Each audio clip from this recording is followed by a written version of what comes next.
Pensar en comprar en estos momentos puede parecer muy desafiante, incluso es abiertamente contraintuitivo. Sin embargo, si nos vamos a la historia, podremos encontrar algunos argumentos bastante llamativos. Podríamos tener la tentación de pensar que este momento de la historia es muy distinto a otros y quizás sea cierto, pero la verdad es que en muchas ocasiones en mi carrera me he visto enfrentado a estos argumentos. Por ejemplo, en marzo de 2009, en marzo de 2020, en el suelo de la burbuja tecnológica. Bueno, sobre todo en marzo de 2009 y en marzo de 2020, los argumentos parecían ser difíciles de aceptar. Parecía complicado que lo que ha pasado después sucediera, ¿no? Estábamos en momentos realmente muy convulsos, como podríamos tenerlos ahora, una guerra, una inflación muy alta, etcétera, etcétera. Aunque la inflación es una idea que deberíamos recordar que no penaliza la renta variable en el largo plazo, más bien al contrario. Es decir, es una de las pocas zonas en las cuales se puede encontrar algo de refugio, pensando en el largo plazo, siempre, y no en lo que pase en los próximos meses. Obviamente nosotros no trabajamos a largo plazo y si hay que cerrar las posiciones se cierran. Pero el momento es muy llamativo. Es un momento muy parecido al que vimos hace unos meses, en mayo-junio. Podemos verlo aquí por dos veces, mayo y junio. Ahora vemos que esa flechita azul vuelve a aparecer. Esta flechita azul aparece porque utilizo 4 criterios para obtener un pequeño algoritmo que me diga cuándo podría ser que se hubieran producido capitulaciones, es decir, ventas masivas que finalmente generen puntos de inflexión. Podemos ver que desde 2009 este algoritmo para señalar suelos importantes del mercado no ha fallado nunca, podríamos decir. Quizá el pasado mayo, aunque tuvimos un rebote muy importante, con lo cual se podría haber ganado dinero y de hecho, pues nosotros lo hicimos. La verdad es que este me parece, como veremos ahora, un momento aún más importante, por lo cual estoy generalizando estas recomendaciones a todos los perfiles un poco que están en mis carteras. Quiero señalar que esto se puede extrapolar hacia el pasado más allá y hasta principios de los 90, porque tenemos datos, más allá no, y podríamos ver que este algoritmo ha ofrecido momentos de entrada en situaciones tan complicadas como la guerra del Golfo, la gran caída que vieron los mercados en el verano del 98 con el terremoto de Kobe en Japón y la hiperinflación en Rusia, el 11S o los mínimos del 2002, no solo los del 2009, cuando el mundo parecía que estaba terminándose, ¿no?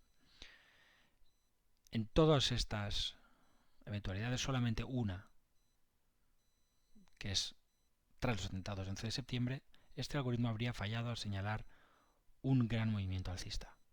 Podemos ver que aquí el mercado también sube con fuerza y luego hay mínimos, con lo cual esto también sería un fallo, pero hay tanta recuperación adicional que te permite salir tan cómodamente aquí. Tenemos un gran doble techo que puede verse muy claro aquí, el doble top del SP, que bueno, entras aquí, sales aquí, ¿qué problema hay, no?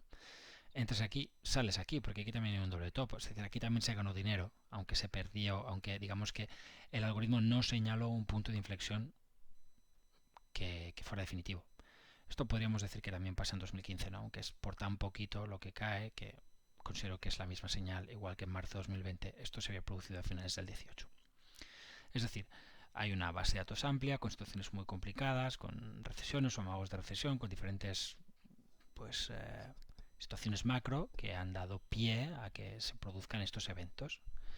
Este evento, a diferencia de la mayoría de los que hay aquí, tiene algo distinto, que luego veremos, es la última diapositiva, que es la volatilidad, y es lo único que honestamente me inquieta.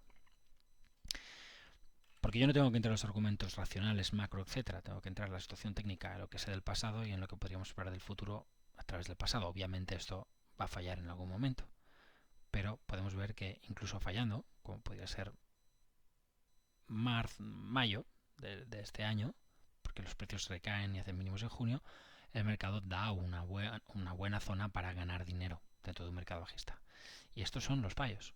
Los aciertos, pues se puede ver que las cosas compensan, ¿no? Podríamos establecer aquí un nuevo soporte y que el mercado se mueva hacia esta zona de resistencias. Podríamos. Esa es una alza cercana al 20%, que es lo que hay que subir para que la tendencia cambie.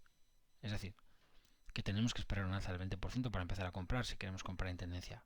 Y bueno, pues eso no es algo que me haga sentirme muy cómodo, sobre todo porque podemos equivocarnos y acabaríamos teniendo que perder un 20%, porque el stop estaría en principio bajo los mínimos de ese patrón amplio que podríamos configurar. Eventualmente, si empezamos a subir y rompemos las resistencias, subimos y rompemos aquí arriba. Bien.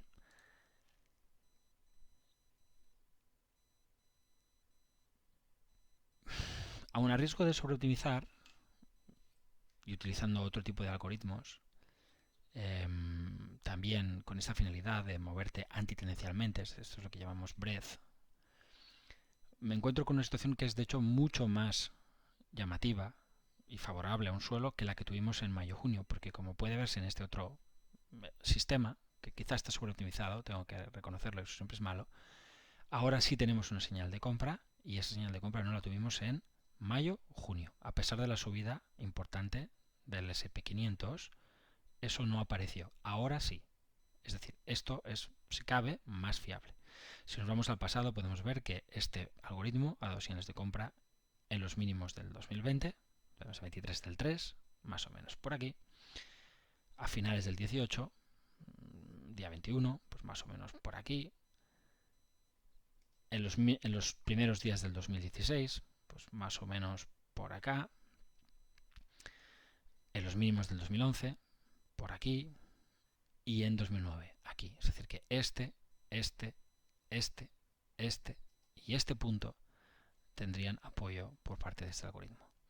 Lo bueno de este algoritmo es que me permite incluso ir más allá de los años 90. Y esto es lo que ha pasado, por ejemplo, en la década de los 70 y esto en la década anterior. Si nos fijamos en los 90, 2007, que no hemos visto aquí, ¿no? Porque este empieza pues en 2009, veremos que pues esta señal compradora aparece en los mínimos de la guerra del Golfo, bueno, de la caída que viene asociada a la guerra del Golfo, es una corrección del S&P del 20%, en los mínimos del verano del 98, en los mínimos post-atentados 11 de septiembre, este sería un fallo porque nuevos mínimos, pero podemos ver aquí el doble top que nos da perfectamente una salida, es decir, que se gana dinero a pesar de que se fracasaría a la hora de buscar un gran punto de inflexión en un proceso de medio a largo plazo, y los mínimos de 2002 aquí. Hay nuevos mínimos, pero muy pequeños. Aquí es donde aparece. Aquí no aparece. Apareció aquí. Esta es además la base de un canal bajista. Si proyectásemos estos techos y trazásemos un suelo por aquí, veríamos que esta es la base de un canal, con lo cual nunca se perdieron los soportes. Lo recuerdo bien porque yo estaba allí haciendo estas cositas. Y comprando, por cierto. Nunca lo voy a olvidar porque el reversal que se produce aquí en el mercado se produce después de que yo volviera del Bernabéu en un partido que el Madrid ganó 3-1 al Milán, así que lo recuerdo como muy bien, ¿no? Me fui con una caída del mercado, llegué y estaba subiendo fuerte y digo, caramba, lo que tenemos aquí. Bueno, eso es reversal, como el que tuvimos el jueves pasado. El mercado cae muy fuerte tras saldo de inflación, llega a caer más de un 3% y al final de la sesión sube casi un 3% o un 3%. Ese tipo de vueltas en un día son muy llamativas. Ahora hablaremos sobre ello y generalmente marcan puntos de inflexión al menos a corto plazo. Obviamente, cuando tenemos recuperaciones de largo plazo, estas suelen empezar con un punto de inflexión de corto plazo que llamamos rebote y que acaba siendo otra cosa. Vámonos aún más atrás. Veamos lo que ha pasado hasta donde tenemos datos. Finales de los 60, 1989, es decir, lo que nos falta aquí, ¿no? Perdona, lo que nos faltaría, este es lo que nos falta aquí. Estamos viendo que esto empieza en los 90 y esto acaba en los 90. Bien, pues en esta serie tenemos algo interesante porque este es un mercado mucho más difícil. Aquí tenemos un gran proceso lateral alcista que dura casi 20 años. Es un momento muy duro para la renta variable que se alargó muchísimo en el tiempo. De hecho, la gente a finales de los 70, primeros de los 80 odiaba la renta variable. Bueno, ¿qué pasó en este evento? Pues no podemos saber lo que pasó en esta primera caída, porque no tenemos quizá los datos. Esto empieza en el 67 y bueno, en cualquier caso, si coincide con esta, que no estoy muy convencido, creo que viene un poco antes, pero si coincide con esta, podemos ver que no tuvimos, el algoritmo no nos ayudó a capturar el primer suelo del mercado, a vaciar los máximos. El mercado cae casi un 40% y ahí sí, a finales de los 70, aquí aparece la señal. Aquí, a finales de los 70, 1970, aparece la señal. El mercado rebotó muchísimo sin volver a la tendencia alcista principal. En los máximos, ruptura, fracaso y vuelta atrás. Podemos ver que este algoritmo en el 71 vuelve a dar una señal de compra. Esto imagino que estaría pues por aquí. Y funciona bien. Vamos al 71. No, este es el 71. Aquí lo vemos. Este es el 71. Esta de aquí. Y antes en el 70, por aquí, pues se habría producido una primera señal que en este caso habría fallado. La del 70 y la del 73 habrían sido fallos. Podemos ver aquí, 1970, aquí arriba.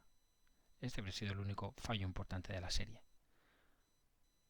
El otro, el del 73, que tenemos aquí, no se puede considerar un fallo en la serie porque, a diferencia de los eventos anteriores, el mercado está subiendo, no está cayendo, con lo cual no tenemos la condición necesaria para aplicarlo. Estas cosas de sentimiento inverso se utilizan contratendencialmente y no a favor de la tendencia. Luego, en el 74, solo aquí, aparece de nuevo dando una señal de compra que, bueno, fue fabulosa. El mercado subió un 90% prácticamente después de esa señal. El mercado vuelve a corregir porque no supera los máximos y de nuevo vuelve a encontrar el suelo en el año 78, que es este. Aún así, el mercado rebota, vuelve a crecer los mínimos, es decir, aquí no se genera demasiado valor con esta señal, aunque los mínimos no caen, por tanto la señal sigue vigente y vuelve a aparecer en los 80, que en estos mínimos vuelves a tener esa señal.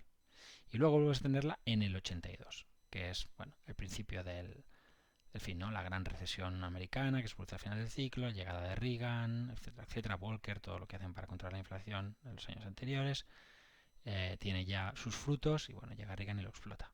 Podemos ver que en el 87 el algoritmo vuelve, en pleno crash, como pasó con el crash de marzo de 2020, el algoritmo vuelve a dar una señal de optimismo contra todo pronóstico, ¿no? Contra lo que está pasando en los mercados. Así que, salvo en el 71, donde los precios, pues, o sea, en el 70, perdón, donde los precios en mayo del 70, más o menos por aquí, habrían dado una primera señal de compra fallida, luego a finales del 71 dan una muy buena. Bien, salvo en esta, todas las demás habrían funcionado. Obviamente podríamos estar aquí, podríamos fallar como aquí, pero podemos ver que dentro incluso de un momento de muchísimas dudas y muchísimos problemas y una economía realmente destruida, como la que fue de esta época, que todo el mundo compara a la actual, esta forma de acercarse al mercado funcionó perfectamente. Y aunque en algún momento pudo provocar pérdidas, también fue susceptible de generar grandes oportunidades como en el 70 o en el 75 o en el 78 o en el 82. Todo dentro de ese gran ciclo y de una economía que tenía pues desafíos muy grandes que tuvo que ir solucionando. ¿Qué pasó el viernes? Porque esto es importante. Aquí podemos ver las zonas de soporte, pero antes decía que el viernes tuvimos una sesión de ida y vuelta muy fuerte. Es esa vela que podemos ver, por ejemplo, cogiendo un ETF del SP500. Esto es, por supuesto, se puede ver en todos los índices americanos. Aquí tenemos ese velón blanco absolutamente extraordinario. ¿De acuerdo? Este tipo de patrón es un patrón que hemos visto pues antes a lo largo del año, por ejemplo aquí, y hemos visto sesiones parecidas. Aquí caída muy fuerte y cierre arriba, ¿no? Pues rebote. Apertura muy abajo, caída muy fuerte, cierre arriba, rebote. Aquí, por ejemplo, tenemos una sesión en la cual los precios también caen bastante y acaban bastante arriba, rebote, aunque este es fallido en relación a los otros. Aquí tenemos otro patrón de vuelta que es una isla, es otro tipo de vuelta en nube. No es produce intradiariamente, sino en un par de sesiones. Pero desde luego este se parece mucho a este. Bueno, al menos el mercado tendría que tener un rebote bastante fuerte hacia la zona de primera resistencia. En este caso la primera resistencia está aquí, es decir, hablaríamos de una subida entre el 15 y el 20%. Así que merece la pena bueno, pues tener esto presente, sobre todo en un momento como el que estamos viendo y con las cosas que están pasando. ¿Qué pasó el viernes? Porque eso fue el jueves, pero el viernes el mercado recayó con mucha fuerza, como hemos visto. El mercado recae fuertemente y se deja el 50% de esa vela blanca. El 50% de una vela blanca es un soporte importante. ¿De acuerdo? Es decir, es lo que podríamos llamar un pullback después de una vuelta a nube. Esto también es una formación tipo Arami, patrón envolvente, perdón, es un patrón envolvente, un Arami, una vela blanca que envuelve a un cuerpo real negro. Bien, retroceso, pullback, corrección, y en principio esa es una buena zona de compra por técnico. Pero además se produjo algo que hemos visto solamente 5 veces en los últimos 20 años. El VIX sube 0,30 o menos, es decir, negativo, o 0,10, es decir, muy poca subida del VIX o en negativo, para una gran caída, del mercado. Una gran corrección del mercado. El mercado cae un 2,5, un 2,35 o más y el VIX prácticamente no sube. Si buscamos sesiones parecidas a esa, encontramos solamente 5 en los últimos 20 años. Una a finales de la caída del 2020. Otra en el primer rebote, o en el rebote previo al fin del mercado bajista de 2009, que habría aparecido por aquí y que habría sido errónea, es decir, no habría señalado algo positivo. Y esta, en el que el mercado ya está recuperando, que no me parece tampoco la forma de verlo, porque si el mercado ya está subiendo, pues el setup no me gusta demasiado. Pero en todo caso, aparece tras un gran mercado bajista y no en una parte alta tras una larga tendencia alcista. Y luego aquí, también hemos visto como en 2002, pues ese día que yo me fui al fútbol, pues apareció esa señal. Esto marca un mensaje fuerte de posible rebote, es decir, de que podríamos intentar construir un patrón de vuelta desde aquí. ¿Cuándo aparecerán esos patrones de vuelta? Pues y ahí cada uno puede un poco ajustar su estrategia, pero debemos superar, por ejemplo en un Russell 2000 se ve muy bien, debemos superar pues directrices bajistas y las resistencias asociadas. Aquí también veremos esa vela envolvente. Si superamos esta zona, 9300, la tendencia empezaría a cambiar en el corto plazo. Esto quiere decir que si no compramos ahora, tenemos que esperar una subida de más del 6% para empezar a comprar y el stop seguirá estando aquí abajo. Es decir, el riesgo seguirá siendo lo mismo. Es lo mismo comprar aquí con stop aquí que comprar aquí con stop aquí. Será el mismo stop. Bueno, será la misma zona, pero evidentemente la pérdida será pues unas 3 veces mayor. Es cierto que con algo más de fiabilidad. Es decir, será más probable que acertemos. Ahora estamos yendo a comprar prácticamente, intentar encontrar el mínimo. El cambio de tendencia, como puede verse, no aparecería sin una superación de estos máximos. Ruptura de la media de 200 sesiones y superación de la última gran que es decreciente. Máximos descendentes, hasta aquí. Aquí se ha intentado con una ruptura, ha fallado en la media de 200. Si superamos la media de 200 y la cresta, tenemos un grandísimo doble suelo. Pero claro, para eso hace falta una subida pues francamente espectacular. Es decir, el Russell tiene que subir en torno pues a un, vamos a verlo bien, tiene que subir en torno a un pues 20 y poco por ciento, 23% para que se produzca ese cambio de tendencia principal. Bien, volvemos a este esquema, ¿no? Vemos claramente que lo que pasó el viernes en esa recaída no fue bajista. Más bien fue alcista, a pesar de las pérdidas. De hecho, más bien no, seguro, tiene implicaciones alcistas si combinamos lo que pasa entre jueves y viernes. Y todo esto no pasa en cualquier lugar, pasa en zonas de soporte muy importantes. Por un lado, línea de tendencia principal, en el caso del Nasdaq. Línea de tendencia principal que podemos sumar a la media de 200 semanas, que aunque ha sido rota, pues todavía estaría, yo creo, en pie, sobre todo si nos damos cuenta de que el Dow Industrial y los S&P 500 en versiones total return mantienen esa media. Vemos que además a este nivel, además de base de canal alcista y media 200, tenemos estas líneas punteadas azules que se corresponden con retrocesos que marca la teoría de onda de Elliott en base a la famosa serie de Fibonacci. El 0,382 es la primera zona de gran soporte que cabe esperar que el mercado alcance después de un techo, ese famoso techo en zonas de resistencia ascendente. Bien, hemos alcanzado soporte. Aquí tienes resistencias, o a partir de aquí tienes resistencias, figuras de vuelta, y esta es la primera zona de gran soporte. Ahí estamos y ahí lo estamos intentando.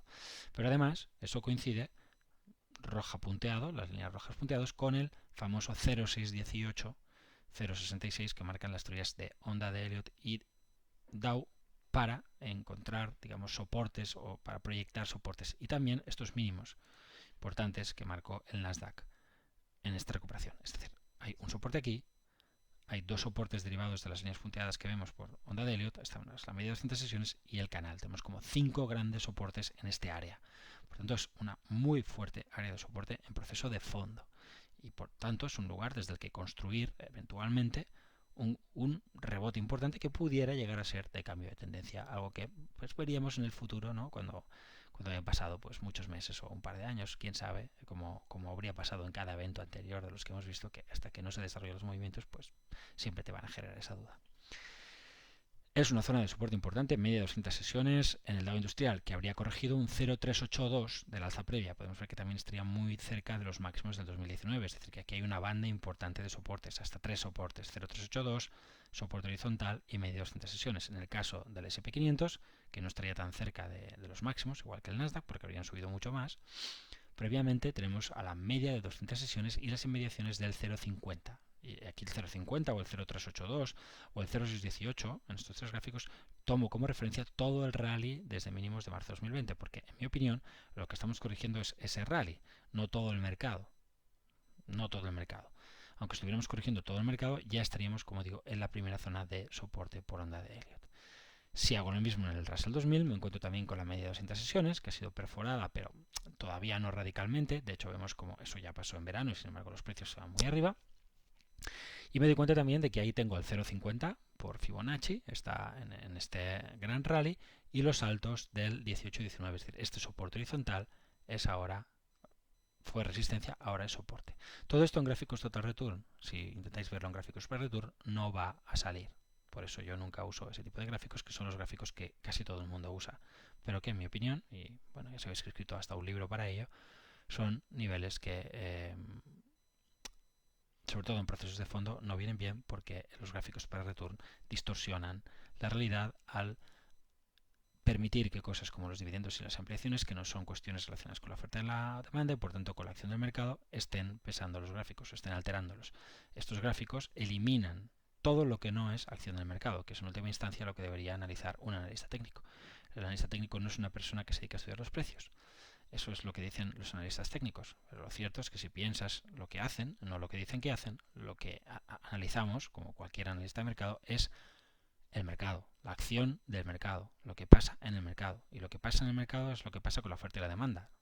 Si hay algo que cae porque se paga un dividendo, pues eso no está relacionado con la oferta y la demanda, no está relacionado con las expectativas, es simplemente un ajuste contable y por tanto no debería estar en los charts. Todo esto nos permite pues entender que tenemos un momento que puede ser muy crítico en renta variable, que como mínimo debería alumbrarnos algún tipo de rebote que pudiéramos aprovechar y que creo que merece la pena explorar, porque aunque te puedas equivocar, como pues en 1971 o en 1970, perdón, este evento que tenemos aquí, en el que los precios, a pesar de que aparece el setup, pues aún caen durante unos meses, si es que es así, que no estoy muy convencido, porque veo que es el 70, vamos a verlo, ¿no? Para que no nos quedemos con las ganas.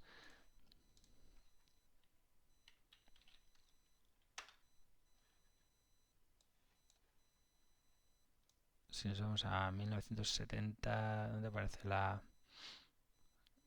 Estamos aquí. Este sería... A ver... Mayo del 70, exacto. No habría fallo. Mayo del 70 es justo el suelo. Y luego la ventana que aparece en el 71, es lo que digo, ¿no? Que igual que la del 73, no aparecen en procesos bajistas, sino en procesos alcistas. Y en procesos alcistas no hay que hacer caso. O sea, ni en 71 ni en 73 esto tiene importancia. Estamos aquí o estamos aquí. Estas cosas son transcorrecciones. Por tanto, en el 70 se habría detectado perfectamente el suelo, no habría habido ningún fallo. Importante porque después de estos eventos el mercado, pues, aunque habría caído, nosotros los habríamos despreciado. Los que importan son los que surgen tras corrección. El que hubiéramos eventualmente visto en el 60 y pico, que quizá aquí no sale directamente, es decir, el algoritmo no nos ayudó, pero sí lo hizo en 70 y en 75. Y estos eran mercados con desafíos iguales que los que tenemos hoy en día. Economías absolutamente destruidas, situaciones que nadie querría comprar ex ante. Es verdad quizá que a lo mejor el momento actual puede ser más este que este. Es decir, que podemos tener un gran rally y luego eventualmente tendremos recaída. Y en ese sentido, pues hay algo que no he mostrado, que es esto. Y es lo único que me hace dudar, aunque hay algo que decir al respecto. Que, bueno, si nos fijamos durante todo el proceso, y salvo en una ocasión, los 90, siempre que hemos visto un gran rally bajista, un gran mercado correctivo, ya sea una gran corrección como la crisis financiera, la crisis sanitaria o momentos de mercado duros como el de 2015-2016 o 2011 o 2018, siempre hemos visto, antes de que se produzca el suelo, volatilidades en la zona de 48 en el VIX. Esto es una constante, no hay excepción, salvo en los 90. Si nos vamos arriba, veremos que en los 90 tuvimos una caída del 20% y después un descomunal movimiento alcista. Bien, este descomunal movimiento alcista nos lo habríamos perdido si hubiéramos dicho algo como, bueno, mientras la volatilidad no aparezca, yo no voy a hacer caso de mis herramientas antitendenciales. Necesito completa certeza. Bueno, pues eso nunca lo tenemos. Hay que aceptar que en ocasiones nos vamos a equivocar. Esto es el único hecho que hace que no esté recomendándoos comprar a manos llenas. Pero sí os diría que creo que es un buen momento para que aumentemos la exposición, para que nos vayamos a la zona del 40% y luego si el mercado va rompiendo hacia arriba ya iremos añadiendo. En mi opinión, es muy difícil que hayamos visto el suelo del mercado alcista principal. Creo que, como están diciendo muchos analistas, esto se puede parecer a los 70, lo cual nos dejaría en un proceso pues largo. Estaríamos prácticamente al principio de lo que sería el sufrimiento de las bolsas. Y quedarían, yo no sé si 15 años por delante negativos, pero al menos algunos años complicados con alguna recaída seguro. No son malos escenarios mientras los rallies sean importantes y haya rango, porque pues en ello se puede trabajar y se pueden obtener rentabilidades importantes. Además es un contexto en el que el conjunto de la gente no gana. Este no es un mal entorno para los analistas técnicos, es un mal entorno para el mercado. Para los analistas técnicos de hecho es bastante bueno porque el mercado no avanza y tú puedes ir cogiendo tramos. Y es todo un poco lo que quería contar. Espero que el vídeo te dé luz y que en base a él pues entiendas las recomendaciones que te he pasado. Un abrazo.